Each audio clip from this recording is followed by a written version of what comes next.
So we talked a lot already about the structures of the heart and the heart beating, but we didn't really talk about how does it do that. We said it contracts, but like, how does it know when to do that? So now it's time to talk about that. All right, so you remember that the heart is made up of special muscle tissue called cardiac muscle tissue.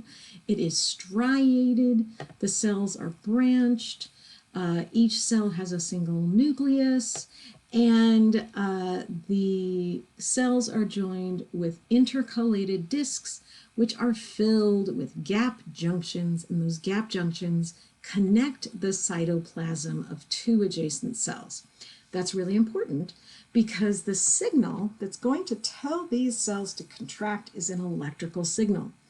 So when one cell gets that signal, an electrical signal is going to travel across the cell through the gap junction straight to the next cell.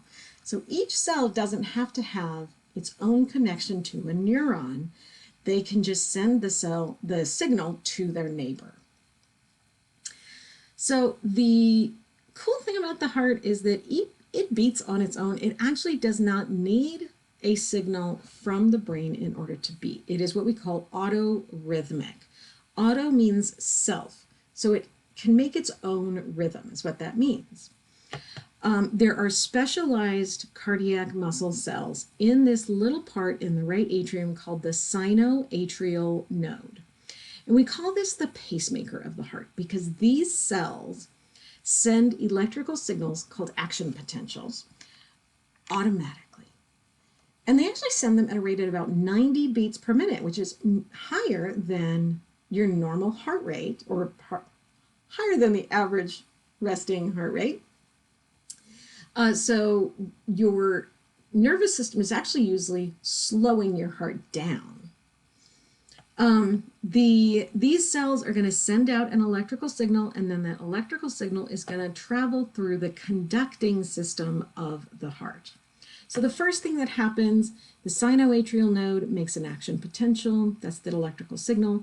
It goes through this internodal pathway to another node in the right atrium called the atrioventricular node.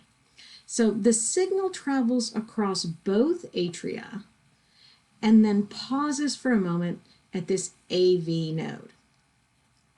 At the AV node, the signal is these cells in the AV node are then going to make another electrical signal, and that electrical signal is going to be sent along neurons through what we call the atrioventricular bundle, or the bundle of His. I know it's only one S, it's pronounced His. It's the guy who discovered it. I think he was probably German.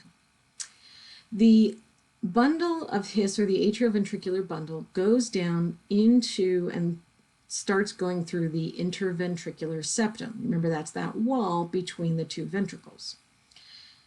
In the interventricular septum, the bundle splits into left and right bundle branches. And you can see these yellow lines. It looks like there's one cell going all the way down here and out to here. That is what it is. It's one neuron from here all the way out. So the signal goes down through the interventricular septum, first in the AV bundle and then in the left and right bundle branches until it gets to the apex of the heart. Now, one thing I want to know, the green color in this diagram is showing the electrical signal going to the cells. The cells receive an electrical signal and then a millisecond later contract, okay? So this signal starts at the top of the right atrium and travels across the atria to the AV node where it pauses, and then the atria contract.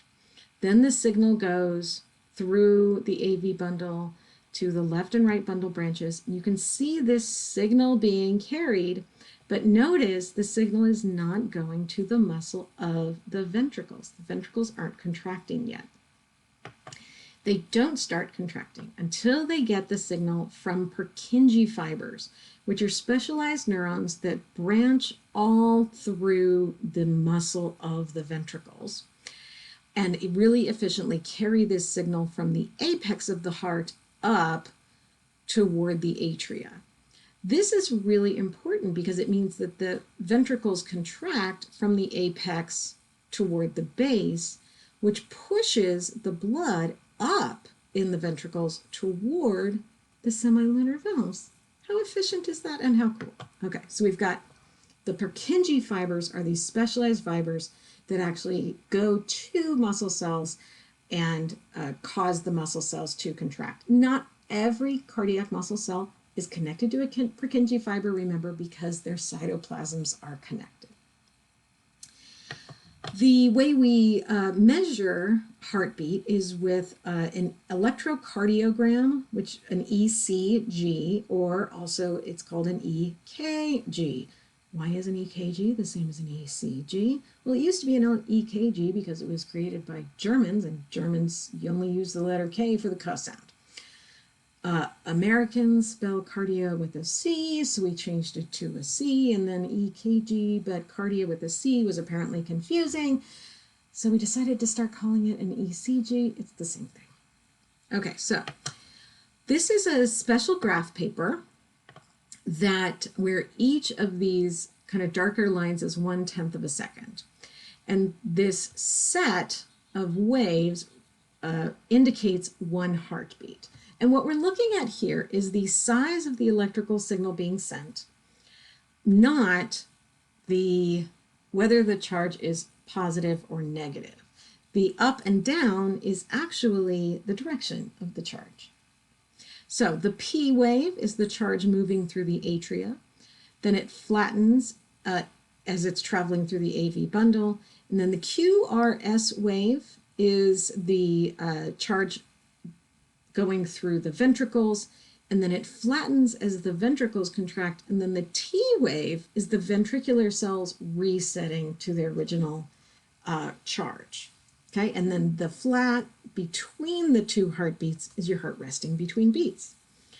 When your heart rate increases, this flat space between beats decreases. When you get to physiology class, you're going to learn all of these parts of the EKG, and you're going to learn how to read a couple of really, really simple abnormal EKGs. Okay. For this class, you don't actually need to know what all of these parts are. I just wanted to explain it to you because I think it's really cool.